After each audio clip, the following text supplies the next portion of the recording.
Hello and welcome to the Franchise Tag Podcast. The season is over, the Super Bowl is done. So now it's mock draft time, isn't it, Adam? That from now till the draft, it's pure watching tape, watching film. You're probably watching more football than you did during the season for mock drafts because you've got a lot to fit in and a lot to see and a lot of players to watch. I know the likes of yourself and Freddie just getting into the college side of things and familiarizing yourself with all these players and getting to know them. There's going to be a lot of stuff. So we're going to have a few special shows where we review some of the guys that really know what they're talking about. Some you love, some you hate, some you might not know. And we're going to go through their mock drafts, talking about whether we think they've got the right players in at the right places. And break it down and have a little look what they're doing. And then we're going to build up to our very own, probably alternative mock draft that we like to do and our actual official mock drafts from the team at the Franchise Tag Podcast. Adam, mock draft season, do you love it? Do you hate it? Are you watching the film? Yeah, watching the film, watching some of these players. Saw a lot more college this year than what I had before. So I wouldn't say I know what I'm talking about because I would never say that I know what I'm talking about. But I kind of feel like I know a little bit more about these guys than what I ever did before. It's kind of, it never ends, does it? It never ends. There's always another thing. And it's kind of exciting to see these guys, see where they're going to end up going. And we're going to have a look at Mel Kiper's one, ESPN guy. He's been around forever. And when he made this draft, he did no trades because obviously the first one he likes to do, no trades is fair enough and stuff like that. It's more about getting the right people in the right place. So we've got some interesting ones to talk about. Yeah, well, let's get it up. Let's have a little look what we're looking at. Oh, we can already see the first pick. Ruined that for you. As you've already said, Adam, I always do this. My first one I do is a no trades. I know with the lads, we always try and do one with no trades just to gauge what players should be landing at what teams, more of a what's actually going to happen. So I think that's what he's done here because I believe over the last couple of days, he's done another one that has had lots of movement and quarterbacks going 1 and 2 to Colts 1, Texans. No, he's done. I think he's done Texans 1. Texans 1, Colts 2. Yeah. Bears moving all over the shop. So we're going through the standard one, the one that we all do as our 101. So if you're making your own 10, just first mock draft, let's go through it. So Chicago Bears. Would you want to go through it, Adam, or am I handing over to you? Yeah. So number 1, he's gone for Jalen Carter, defensive tackle out of Georgia. I mean, a lot of people have come out and said that Carter is like the best player of the draft. That's how they feel. It feels very much between him and Will Anderson. That seems to be what the conversation is about, the best players. And when you sort of come away from that, there is a big drop off, seems to be what everyone is saying. So, I mean, I suppose really for this particular one, you could argue it feels like the obvious one. He's kind of like, he's one of the best players in there, as we've just said.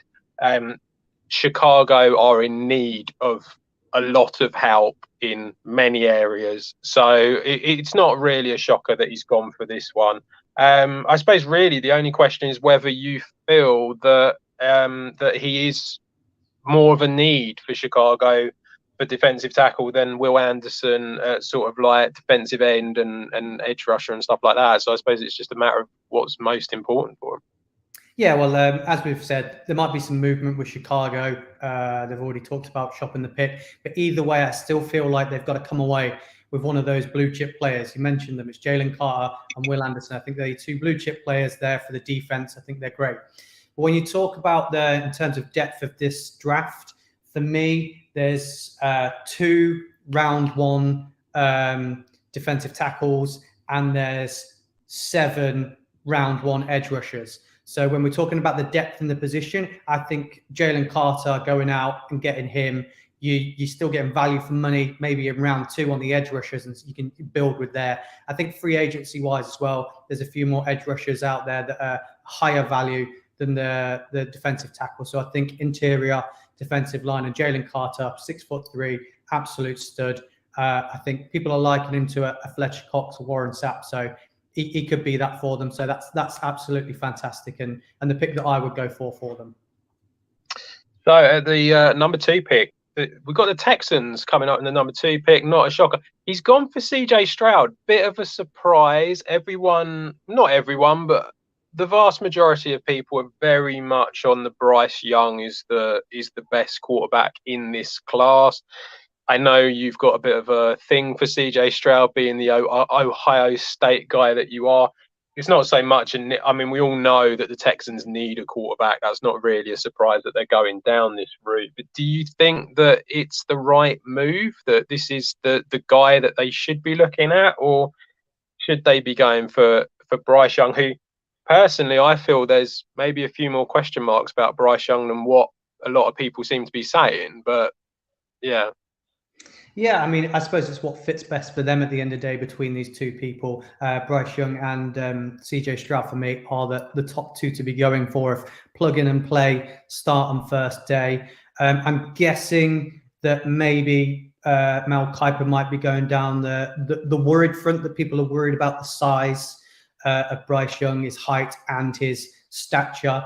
And maybe CJ Stroud just has him on those pegs, and that might be why he's put him in at the first quarterback off the board over Bryce Young. But I do find it odd that for all his college career and every mock draft for the future, everyone's going Bryce Young, Bryce Young, Bryce Young, Bryce Young. He has a great year, and then you get to draft time like we're at now, and all of a sudden he's too small and not heavy enough and all of that. So I don't understand that myself. He's one of the most accurate.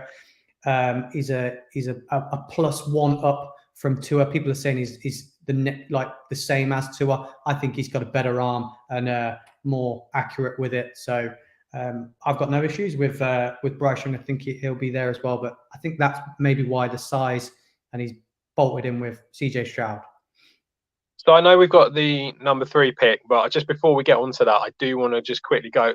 We're gonna jump ahead to the number 4 pick, because obviously we're talking about Bryce Young. The Colts have picked Bryce, or in Mel Kiper's draft, Bryce Young going to the Colts. You say about that, but the size and stature, it's very Kyler Murray when it comes to the numbers, and you are not a fan of Kyler Murray. Now, you can understand why people would criticize that, but then you say that you're not worried about that, but then obviously you've always had a bit of a thing with Kyler Murray and being able to see over the O-line. So I mean, is this not a bit of a problem when it comes to Bryce Young? I think when you look at the way Bryce Young played for Alabama and the types of play that he did, where he was accurate, where he read the field, he was good at reading the field, he's good at going through progression, and delivered the ball. And like I say, arm and accuracy were things that were in a tick column for him. With Kyler Murray, for me, it was very much scrambling around, running all over the place, making magic happen, which at college is fantastic and easy because there'll be a wide receiver open eventually, and you just dart it downfield in happy days. I just find that Bryce Young's, you say maybe stature and things, and no one has done at his height and weight done it in the NFL. But I think he can break the mold, because I really like what I saw out of him in college. And like I said, you've still got the same size O-lineman standing up in front of you in college as you have in the NFL. They don't change. They're the same people. And he delivered the ball fantastically to those people. So that's why I haven't got worries with him. So number 3, Arizona Cardinals. Mel's gone for Will Anderson, defensive end, outside linebacker for Alabama. This isn't really a massive shocker, is it? It's kind of like it's the obvious guy now that Jalen Carter has gone. Feels like he's the one to go for. It's a need for them. They've had players leave already because of on the sort of defensive end side. So kind of feels a little bit like a replacement for JJ Watt. Yeah, it's perfect. Like I said, blue chip players, next one off the board. If it's the other way around, it's Jalen Carr, Will Anderson, whatever way around you want it. Fits the bill, perfect for them. don't see anything else other than that. Maybe they trade down, but yeah. The number 4, we said about the Colts, they've gone for Bryce Young in his mock. Do you think that is something that they would actually do? Because I mean, there's a bit of a history, isn't there, with Ballard and the way that they have their quarterbacks. You know, you've got Rivers, you've had Wentz, you've had Andrew Luck, obviously, all very quite, tall, heavy, not massively heavy, but heavy guys compared to Bryce Young. It feels slightly strange that they would go away from that. Well, they need to do something different. I mean, they need fresh young blood. They've tried and erred with Carson Wentz, Matt Ryan, Phillip Rivers, and it hasn't worked. I feel like they've got an absolute fantastic talent in Jonathan Taylor, so maybe they are moving in a bit of a different direction with it, and they just need someone that can deliver the business and do it that way. I don't know. A lot of people are pointing towards Will Levis for this pick, but for me, they're the top 2 of the quarterbacks to plug in and play and start straight away. And that's exactly what the Colts need. They need someone day one. They can't afford to sit someone, develop someone, or anything like that. They need proven straight in off the bat. Now, number 5. This is probably the first surprise, shall we say, of Mel's mock draft. Seattle Seahawks taking Will Levis, quarterback out of Kentucky. Now, Levis is he's done pretty well during his college career, but he's had some times where it's not been quite as good. A lot of people have sort of come out and gone, well, it's the supporting cast that's the problem rather than him. It kind of feels a bit like making excuses, but that is something that has been said. The other thing is not really a massive need, you would argue, for the Seahawks, given that they've had Geno Smith done really well this past season. So it'd be surprising if they didn't bring him back. Feels a little bit of an odd one. Yeah, definitely. It for me, like you said, Geno Smith's there. I don't think they're getting rid of Geno Smith. So if they're looking for a quarterback to develop and sit behind, maybe look at that with the 20th pick. Don't do it with the 5th pick. I do see the thinking behind this, because I do think that Will Levis got some decision-making issues, and he does need to, he can't just rely on the fact that he's ideal prototype, worked in a SEC scheme, and that be it. I don't think that's it. I think he needs some work to fulfill his full potential, which he's got a high ceiling. So if you're looking for a guy to develop behind Geno Smith, then he is perfect for that pick.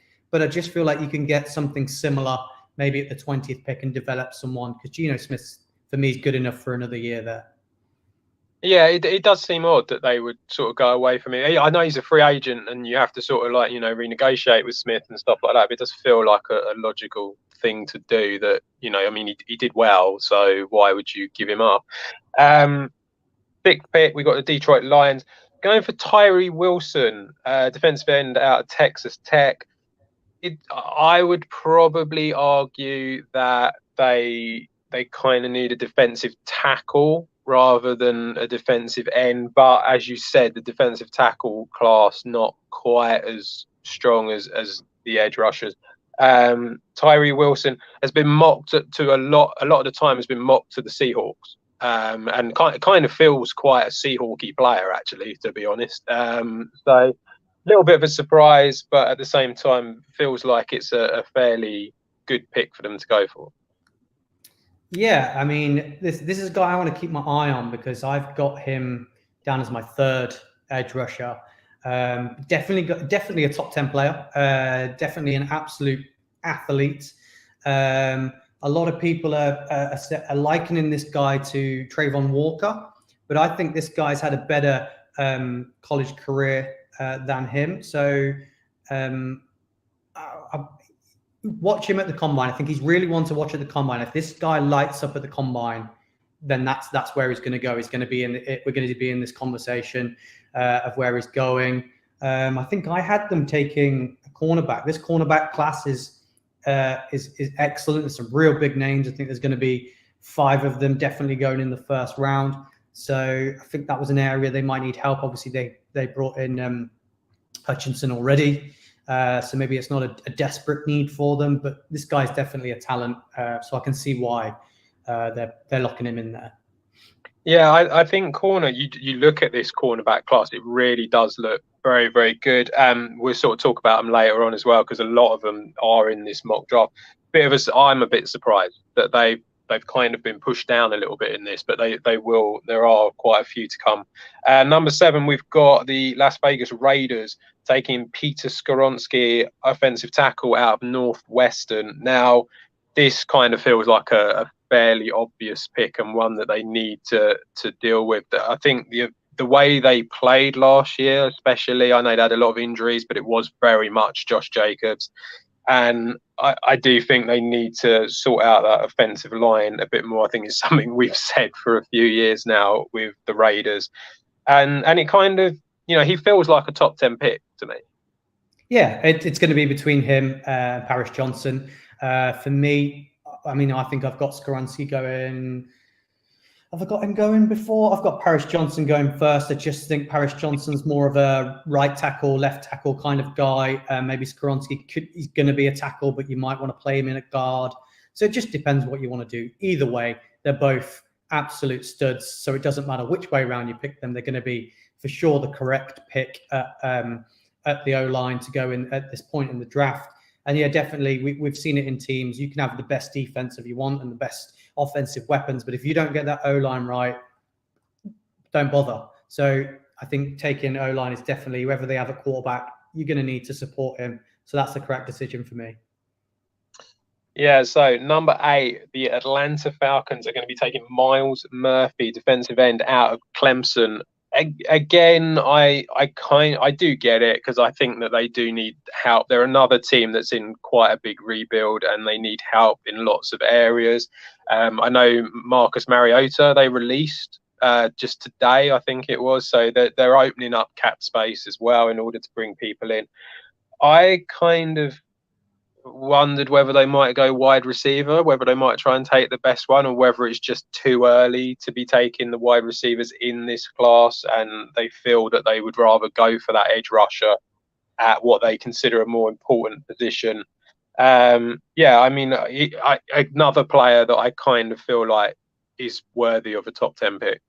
Yeah, easily. I've been really hot on this guy. I think he's absolutely fantastic. Had him when I was talking about Tyree Wilson being my third edge off of the board. It's because I had Myles Murphy above him. I had him graded above him, higher than him. Just think he was absolutely fantastic, absolute quality player. I think they need a lot of help on the defense for the Falcons.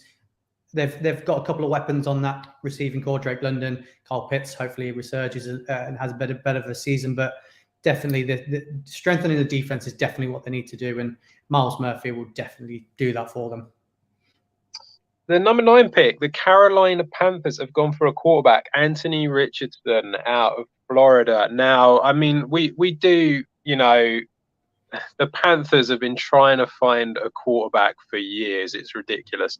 And we've seen flashes with Richardson, and we've seen some pretty bad play from Richardson as well. It's not been great. This feels like a player who shouldn't be a top 10 pick, but because he's a quarterback, becomes a top 10 pick because the teams need them and they need to develop players who maybe aren't quite at that height at the moment. Do you think it's the right move for the Panthers, or do you think they should be looking for veterans?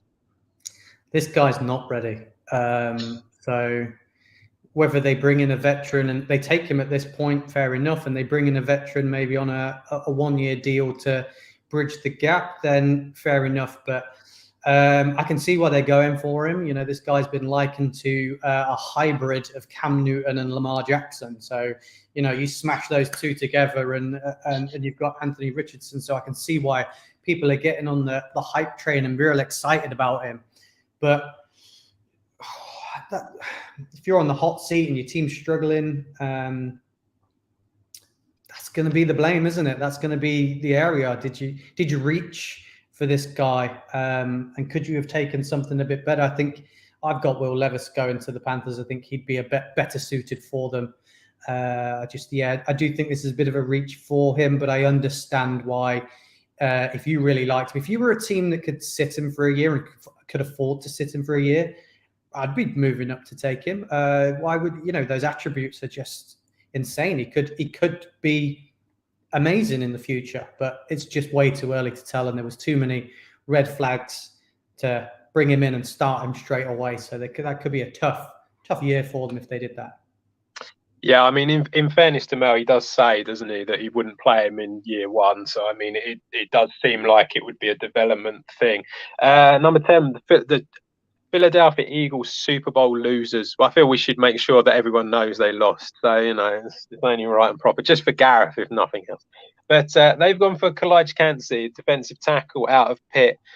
This feels to me a slightly strange one. I understand that there's people out there that like Kancey and that he is one that you could go for. But for me, I think safety is a big area that they need to look at. And I think there's a very, very good safety in this draft that doesn't deserve to be as low down as where he is, I have to say. I think that's certainly one that I think should happen. So, I mean, do you think that this is the right pick for the Eagles? Definitely not. This is the biggest reach I've seen on any mock draft. I've not seen Khalid Kancey going in round one on many of them. This was definitely the first one I saw it on. I've seen it crop up a couple of times really, really late round one, but I think he's a round two caliber player. There's definitely a name still on the board. If you're looking at that position, there's still Brian Breesy on there. For me, that's easily a better talent than Khalid Kancey, who 6 foot, 280 pounds. He's very small for that position. So I'm guessing you're going to have to wait till the combine to see what this guy does, because he is very small. He would have been a guy that played in the Senior Bowl, so I don't know whether did he step up. I didn't catch the full game of the Senior Bowl. I had to sort of keep refreshing the box score. So if he stepped up in that way, maybe that's why. Do you actually think this is an area that they need to spend a pick in this particular? Because they've got two, haven't they? They've got two first rounders this year. Do they really need to be spending the number 10 pick on this area?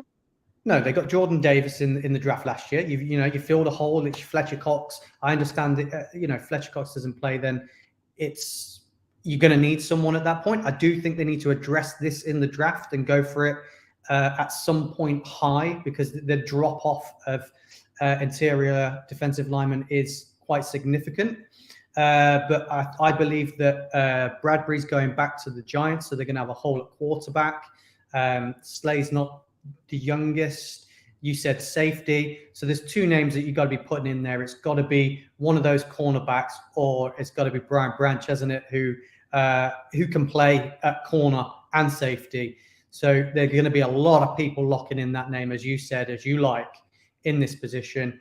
I think, what have I got locked in at this position? I've got Christian Gonzalez, cornerback, going in there. I think a lot of people have got Witherspoon there as well. So I think they definitely need to address the secondary for the future over the interior, which they've got Jordan Davis. So I think this is a massive reach, and there's other areas, and they've got to pick later on in the draft they can address it. Yeah. I think, like you say, there are other areas. So it's a bit of a surprise, that one. But the number 11, Tennessee Titans, feels like a fairly obvious pick here. Paris Johnson, offensive tackle. We all know that it's the run game with the Titans. That's, Derrick Henry is what gets them going, and feels like it's the area that they desperately need help at as well. Yeah, you can see the name just there at the bottom of the screen. Taylor Lewin has already been cap casualty for them. So definitely need to address offensive tackle. It's the correct position to look out, and the correct guy that's still on the board for them. So this is a perfect pick for them. The guy's an absolute stud. Like I said, played at right tackle, played at left tackle. Put him where you want. He'll be great. Yeah, we got the Houston Texans up with their second pick of this one. Mel's gone for Luke Van Ness, defensive line at Iowa. I kind of get it, but normally with a lot of drafts, when you draft that quarterback, that sort of the stud quarterback, it's going to be, you want to get him help, whether that be on the O-line or a receiver or whatever. Obviously, this isn't helping him in that particular area. So, do you think he's the right guy for them as their second pick? No, I don't think it's the right pick. I do like this guy. I definitely think he's round one worthy. I've got a few more people at his position higher than him. The good thing about this guy is he's very versatile. He can play edge and he can play interior defensive line as well. So that's the great upside from him. But like you said, the wide receivers, there's some good talent in this, and I think there is quite a few of them. Maybe that's why there's lots of people around the same talent. That maybe they're thinking they'll just get that later on. But why not at this point go out and get the best one that you like at wide receiver? That's definitely what I've done in my mock draft for them. So maybe not the right decision for the right position, but equally a very talented player.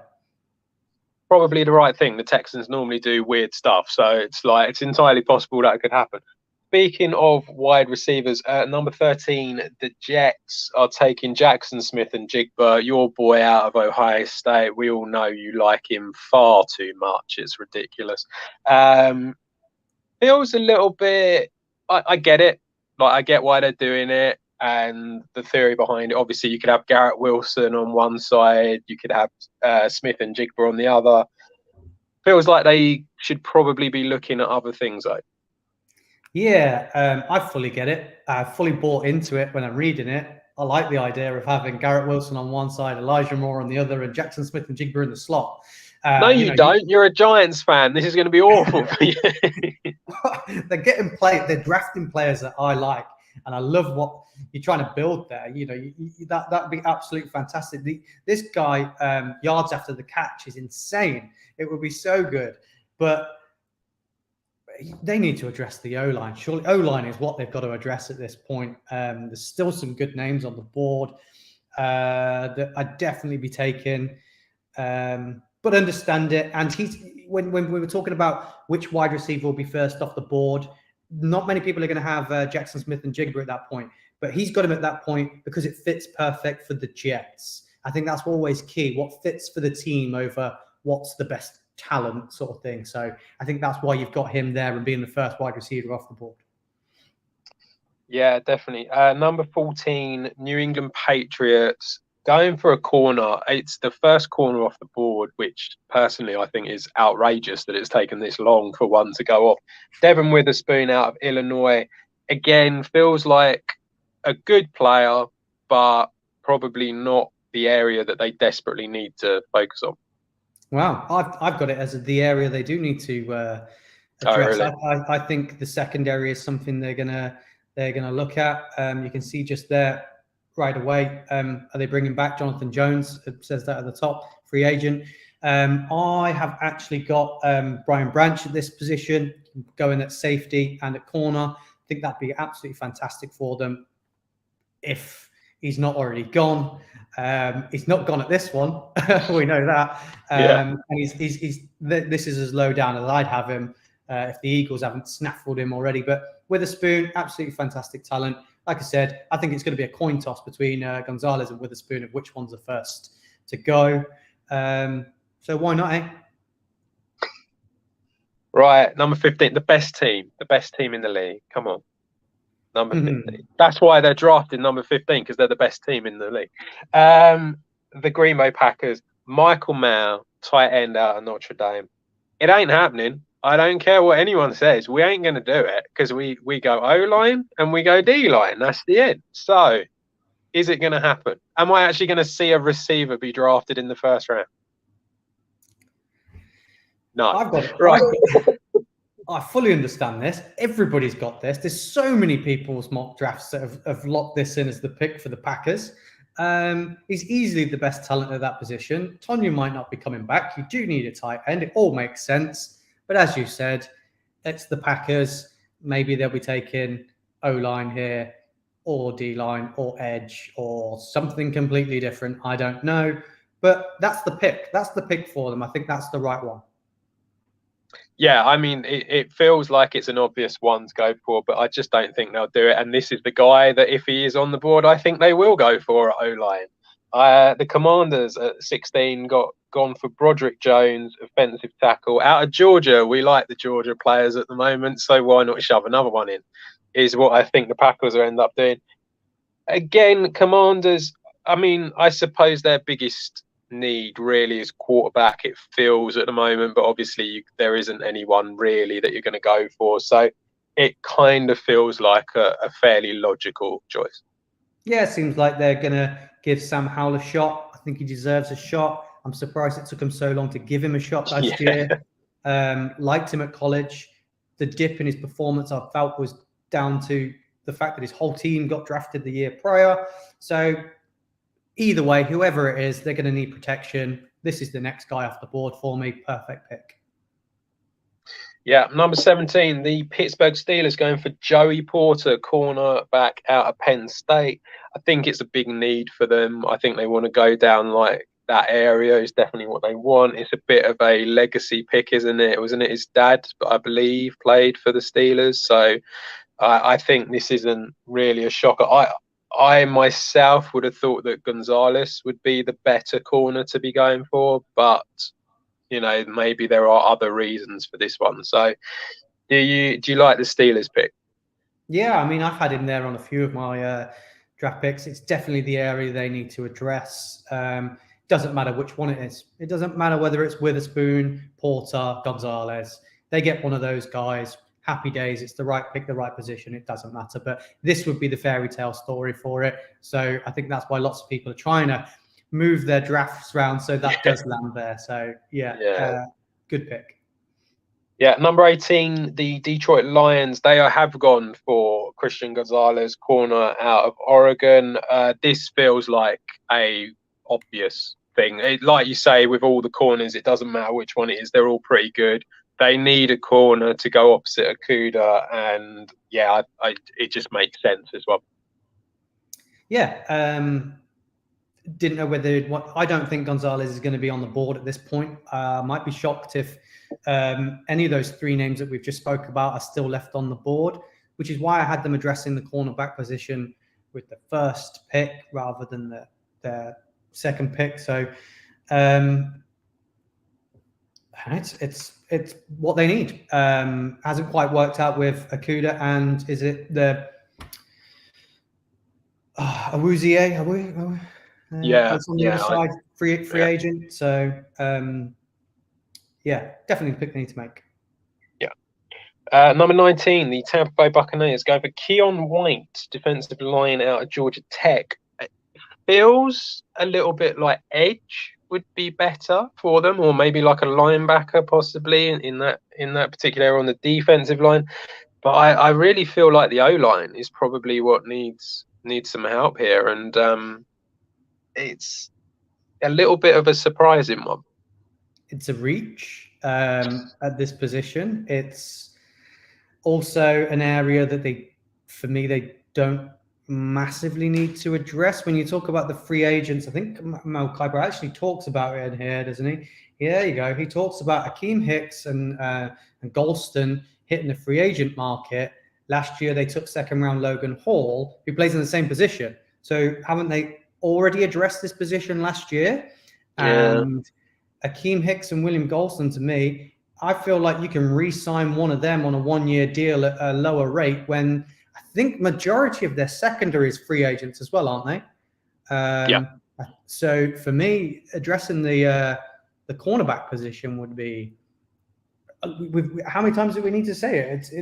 It's got 5 plus Branch that are all fantastic at this position. Why are you not addressing that? That just feels like a reach to a position that you don't need to fill. Yeah, it does seem a slightly strange one. Like you say, corner. I think O-line. I think needs a bit of help as well. So it does feel a little bit strange, but that's what Mel's gone for. So number 20, we've got the Seattle Seahawks with their second pick, Byron Young, defensive end out of Tennessee. Really kind of, like the look of this one. Think it's a decent pick. He's certainly someone that's worth the first rounder in my view, and I think that they, it's a need as well. They do need to help that D line out a bit. Yeah, I really like this guy. I love him. Most people have got him as a round 2 guy. I think he's absolutely fantastic. I think people might have some questions about him because he didn't start playing American football till later on in his life. But he turned up. He showed. He was great. I think anyone who was going to get him on day 2 had him at a steal. So I can see why he's crept into round 1. Not sure he's round 1 full talent when there's still some people on the board that I've got a little bit higher than him. But understand it. I think you take the quarterback at this point for me. This is where they need to address the backup. So get it, understand it. Maybe not the right way round. Yeah, I kind of get what you mean. I can see why you'd want to go that way. I suppose the problem is that the quarterbacks have gone, haven't they? The sort of the main guys, and that's probably what their worries. Right, number 21, the Chargers. This is where Adam absolutely destroys the name. So enjoy yourself, people. We have got Tuli Tuipulotu. Is that anywhere close? I'll take it. That's nearly bang on. I think if you said it a bit smoother, you're hitting the nail on the head. Tuipulotu, yeah. Defensive tackle out of USC. Looks like a good pick. Yeah, I think he's a great player. I really like him. Out of USC, did fantastic. Just not sure if that again is the area for them. Is this a reach for him? Possibly. I haven't got him down as round 1 talent. Again, there's a lot more talent on the board. Adam, for you, do you think the Chargers maybe need to look at maybe someone to back up Eckler? Maybe is this the point where we're looking at maybe Bijan Robinson's players, or there's still all the wide receivers still out there. We haven't had one go yet. Oh, we had Jackson Smith and Jigba, so there's still some of the big guys on the outside there. Do you think this is an area they definitely need to address now? I would be surprised if they went for Bijan Robinson. I think that Eckler is still only 27 and he doesn't seem to be getting injured. So I think they'll probably stick with that. I know that they've got Kelly there, who isn't the greatest, but at the same time seems to be a fairly adequate backup. If Eckler went down, then their season's done anyway. That's kind of how it is. So I think with that, wide receiver seems much more logical. Keenan Allen is looking like a cap casualty. When it comes to the wide receivers, there's not much to go for in free agency, to be honest. So it does feel like it would be a good move for them. But they obviously disagree, or at least Mel does. So I mean, if it was me and you got Herbert, I'd be, and you had that pick. I think that's why I say it's a reach for the USC guy. When you look at the next pick that's off the board for the Ravens for him, that would be perfect to give him. It is interesting because the wide receiver class they are claiming isn't quite as good as what it has been in previous years in this. So it does feel a little bit like if you're going to take one, you need to get it in the first round because it's bad news afterwards. So, but we have got another one, wide receiver at the Ravens at number 22, Quentin Johnson from TCU.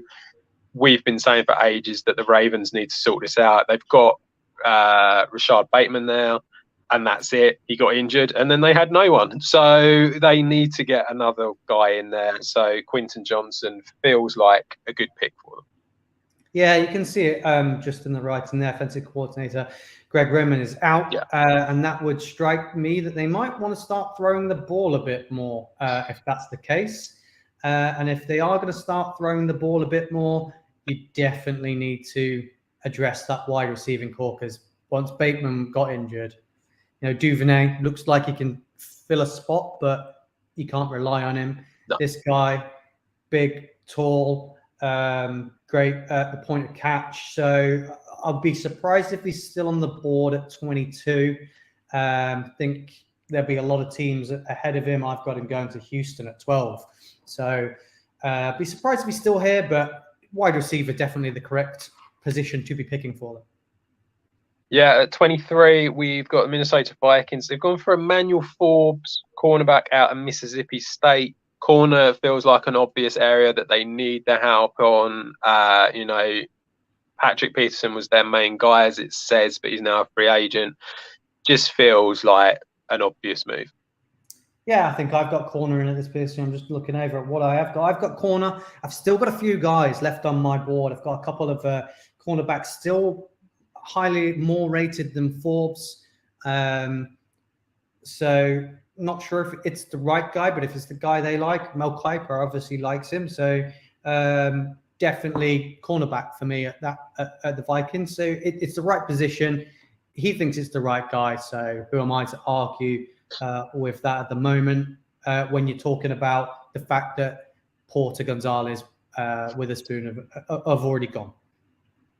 Next up with the Jags, another corner, Deontay Banks from Maryland. Again, it feels like the Jags, to me, it feels like an obvious one. I think the Jags offensively are looking not 100% set. I think they need to do a few little bits here and there, but on the offensive side, I think they're pretty decent.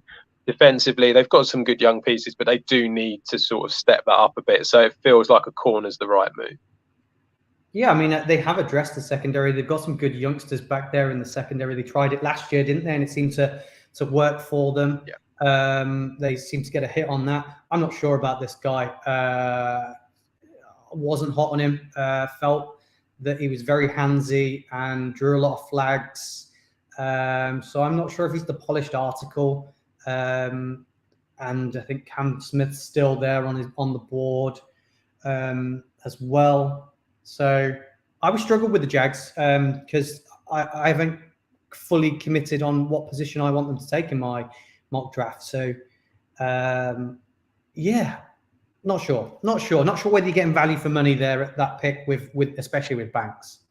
I have to say, for the Jags, if in this particular circumstance, I feel that they just need to focus on the defense, and it almost needs to be best player available, I think, is what they should be looking at. In this particular mock draft, they should be going for Brian Branch in this particular, because he's still not been drafted according to the mouth. So in that area, I would go for that. But I just feel like it's for the Jags, it's the defense, and that's what they need to be focusing on. Number 25, the only one you're interested in, surely, the New York Giants, or the main one you're interested in. Yeah, they've gone for Jordan Addison, wide receiver out of USC. I mean, Kenny Golladay, unfortunately, as it's come out today that he's not going to be around anymore. So you need someone to replace the guy who's only had like 2 receptions in the season. So here he is. Yeah, I think they reported that Kayvon Thibodeau has had the same amount of touchdowns as Kenny Golladay. So if Jordan Addison's there at that point for the Giants, I am a happy boy. Really like Jordan Addison. Wide receiver is definitely the position that I've gone for. I've got these guys not being on the board by the time it gets down to us. So I am looking at, potentially Jackson Smith and Jigba is still available at this point. And if not, it's Rashee Rice. I think some people have got Zay Flowers in there, speedster, but like Rashee Rice, like his height, like his play, if it is there. But Jordan Addison, very happy if that's our pick. Right, number 26, the Dallas Cowboys.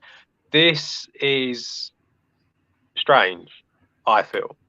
Now, I know a lot of people are going down this route, and I think they're going down this route because it's Jerry Jones and he wants the flashy big name, which is why I think they're going down this route. But you've got Tony Pollard, who I know he's a free agent, but you should be investing in. And you've got Zeke, who, although he's not what he used to be, can still do a job, and you will be able to restructure him and get him cheaper. I don't get this, despite the fact that Mel seems to think it makes sense. He's not the only one that's got this. No. Everybody's got this that I've been looking at. And I'm shocked by this. I'm shocked because regardless, if you have to, you franchise tag Tony Pollard, don't you? You keep him. Schultz, sorry, I think you're out, mate. Because I think Pollard is the one you need to go. You need to keep. Maybe you cut or trade Zeke if that's the case. If you're looking to bring someone else in, but to have all three in the room would be crazy, especially when at some point they've got to address the aging O-line. That if there's ever an injury on it, it falls apart, and there's an interior lineman for me in Osiris Torrance that's sat waiting for them to take, and it's what I've got them taken on mine, which would be fantastic because I feel like that's the way they need to go. They need to make sure that O-line's good for the future. So I'm not sure about that. No. I mean, like you say, the O-line definitely. Wide receiver as well. I mean, you got CD Lamb, and then the rest are basically injured. I mean, Michael Gallup was not great, and there's not really a great deal else after that. I mean, you got Noah Brown. You're going to have him as your number 2. It does seem a little bit strange. So I feel like there are more important needs, but it is Jerry Jones and it is the Cowboys, and they do tend to go for the flashy pick. So maybe that's what it is. Number 27, the Buffalo Bills, Derek Hall, defensive end, offensive linebacker out of Auburn. Kind of get it. I really just, well, to me, I think there's more important areas that need looking at. I mean, I'm looking at it purely from an area point of view. I think their argument is that they feel they need to bolster the defense. Is probably what they're thinking. That's how they lost a few guys on the defense, and that was why they lost. It's probably what they're thinking in their heads. But I feel like there are probably slightly more important areas. I don't know what you think.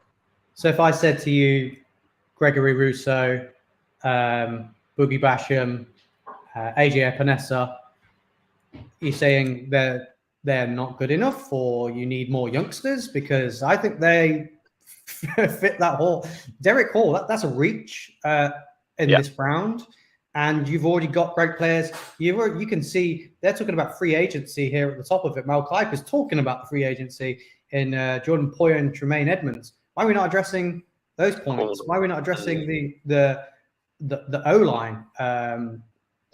Which Josh Allen really struggled with. So I can't get on board with that pick one bit. I feel like, again, this has got Brian Branch written all over it. it's got Osiris Torrance written all over it for me. It's still on the board, mate. It's still on the board. It's I can see why people find it a bit of a strange one. I just think I don't think they feel that the offense was the reason they lost. I think they're going to say it's the defense, and so therefore they'll pick someone like that. Number 28, we got the Cincinnati Bengals. This one does feel like this is strange because I've seen a few mock drafts where there's been 3 tight ends in the first round, and Kincaid from tight end from Utah. This does feel a little bit of a reach, but it also feels a bit of an unnecessary pick as well, and one that they don't really need to go for. Yeah, I think it's a talented player, a really good player. Don't get me wrong. I just think there's one tight end that's worthy of a first-round pick. This guy's definitely going to be going in the second round, so I understand it's back end of the first. But do we know what's happening with Mixon? Do we know whether he's sticking around? Because they're going to have to pay everybody some big names there, and we've had concerns. And Gibbs is still on the board at running back. I've seen a lot of people also take cornerbacks and things at this position. So Kincaid, I'm not sure if it's the right move for them. Yeah, it does feel a bit of a weird one. Pick 29. When Mal did this, it was Denver. Obviously now it's the Saints, so he hasn't actually done one for this. So, I mean, is there anyone in particular that you fancy for the Saints? Everywhere. Wide receiver. Olave. Everywhere. They need a bit of help across the board, don't they? So it's tough until you start looking into it properly of what you're going to have at that position. Number 30, Philadelphia Eagles as a second pick. Finally, Brian Branch has made it out in the draft in Mel's view, and safety from Alabama. feel like it's a fairly obvious one. Yeah, we had him going. Well, you had him especially going to the Eagles with their first pick. 10. So, if anything, that is bang on the correct pick there for Mr. Mel Kiper. But he's definitely not going to be on the board at that point. So I'm going to move on because he's not going to be available. It's the right pick there. But okay. And the final one, Kansas City Chiefs are Super Bowl champions because they're not good enough. They're going to go and get themselves another wide receiver. Zay Flowers out of Boston College.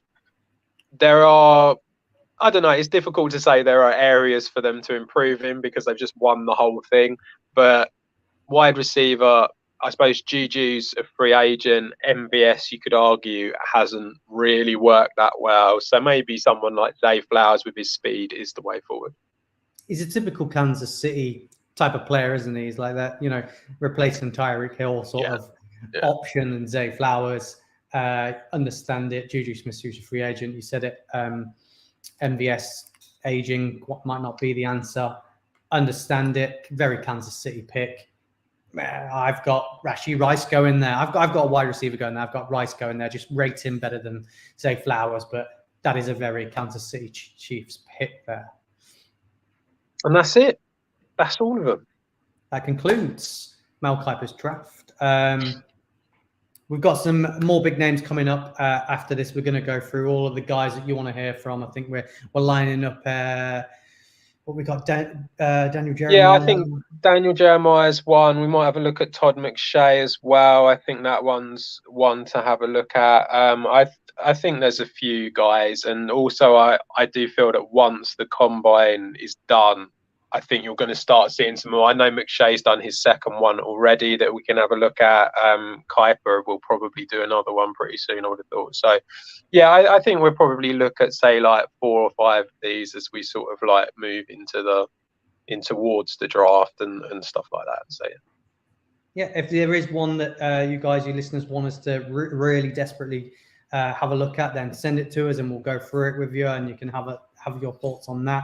But till then, thanks for joining, guys. Until next time, goodbye.